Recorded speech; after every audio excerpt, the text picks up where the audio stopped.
Alrighty, so today I'm going to show you 8 knives that just did not make the cut. So right now I'm in the process of reducing my slip joint knife collection to about 100 knives. And I know to some of you that's a lot of knives, and then to some that's not even a lot. And there's nothing wrong with these 8 knives. It's just I chose these because I didn't enjoy carrying them as much as others, and some of them I did not really like. After I bought them, they looked good in pictures and I got really excited about them, but when I got them in hand, I didn't like them as much, or the action wasn't as good, or something was messed up. In my opinion, this is totally subjective. I know some of you will like these knives and be like, oh, I can't believe he doesn't like that one. But this is just what I chose. So this first one is the Rough Ryder Denim Micarta Trapper. And this is like a medium-sized trapper, lanyard hole. I like that shield for sure, but I think the main thing that kind of drew me away from this knife was the blade shapes. So you kind of have this Turkish style clip point, got that nice belly, and then this Turkish style spay. I got it because it was different and I didn't have a trapper of this size or blades like this, but I just didn't really carry it, and I didn't like really want to carry it. I wasn't dying to carry this knife. So I was just being honest with myself, and I was like, all right, if I'm not gonna force myself to like a knife just because I bought it, I'll be honest with myself. The second one is this purple sparkle Wharncliffe single blade knife. I bought this because of the purple sparkle.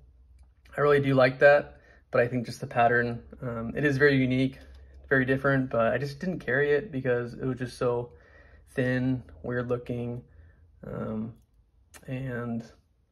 yeah, I think the only reason I got it was that purple swirl. If that purple sparkle was in a different pattern, like a Barlow, I think I would for sure really like that knife. This one is the RR243 So this one's gonna go. I'm gonna be selling these on eBay. By the time this video airs, I think they'll be sold already. I know I'm not gonna get my money's worth, but I'll get maybe 50 to 70% of my money back, because Rough Riders sell on eBay pretty well, which is surprising.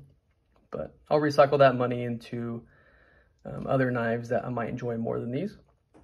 And this one is the classic carbon Sowbelly, I believe. So you do, classic Micarta Sowbelly. I did really like this knife at first, mainly because it had no art bolster. The green Micarta was done very well, and the action on this knife was very good. I think that was the main reason I kept it so long, because this action was just very, very smooth and snappy, which I just love in my knives. It was it was a strong pull.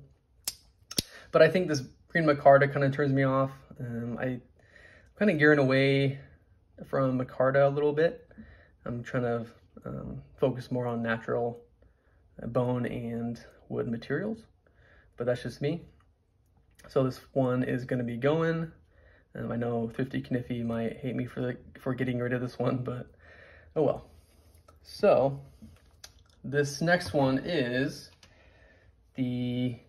I think the Highlands, High Plains Cattleman knife. I might be wrong on this, but for this knife, I really did like it in the beginning, but I think the main thing that threw me off was that horrible stamp R. I mean, I don't like the R as it is, but when the stamped R is kind of deformed, it just kind of throws off the whole knife. And then also, I didn't like the action of the one that I got.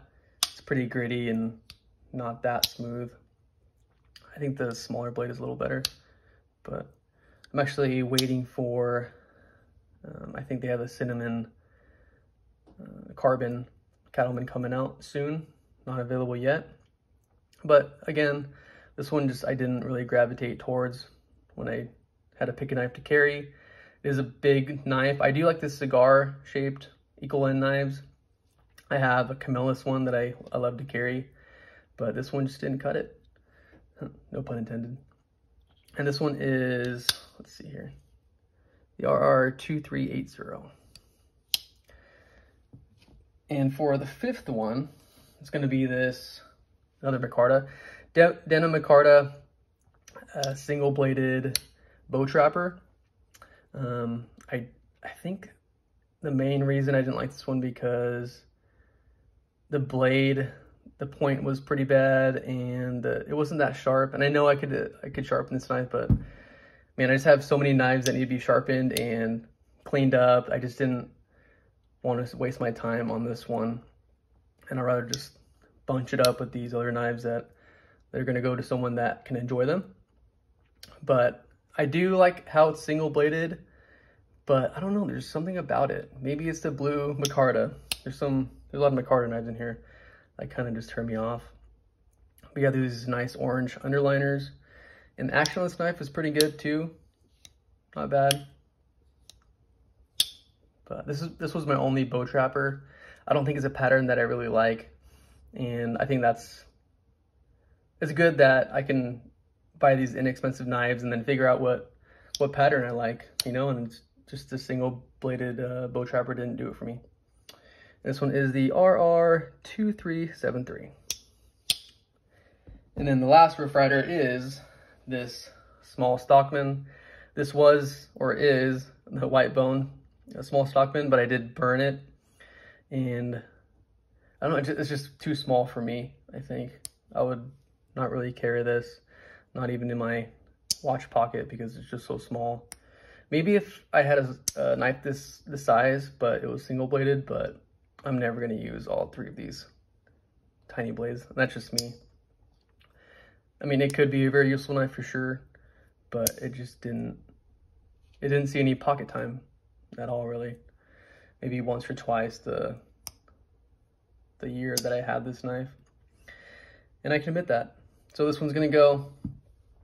And then second to last is this Queen Cutlery Stockman with the rounded bolsters. I do really like this Sawcut bone. I think they did very good.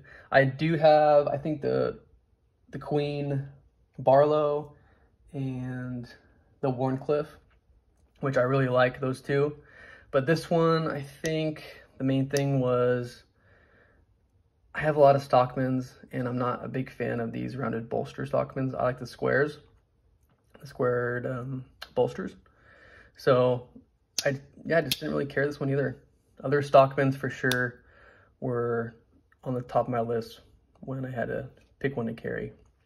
So this one did not see a lot of pocket time, if any. But it is a very good knife for sure. Very good and well built. And I think another thing was that shield was it's sticking out pretty good, which kind of bothered me a little bit. Not a big deal. It just bothered me. But there's the large Queen Cutlery Stockman, QN014. And then last but not least this might shock some people because I know this knife was very popular, but this Teardrop Buckshot Bone Rough Ryder. I think I tried to force myself to like this one because it was very popular and you can't really find it anywhere on the secondary market. I know Rough Ryder doesn't make a lot of these teardrops. And I really did try to force myself to like it, but it just didn't work. I just didn't really like carrying it, you know? It would be a very useful knife, and I think the main reason I didn't like it was because of that reverse etching. And I didn't really like the spear point blade, or drop point blade. It just, I don't know, just something about it. It doesn't tickle my fancy. But I know a lot of people would love this knife, so it would be it's a good size for sure. Good fit in the hand, good work knife. And I know this Buckshot bone is very popular. And I just don't like the shield on this knife. I wish they would have just got rid of that shield, or just made a flat shield, kind of like this one, but with no RR on it. I like plain shields with nothing on them and very smooth. But that's just me. Got that nice red underliner. And I think this one is the RR1547.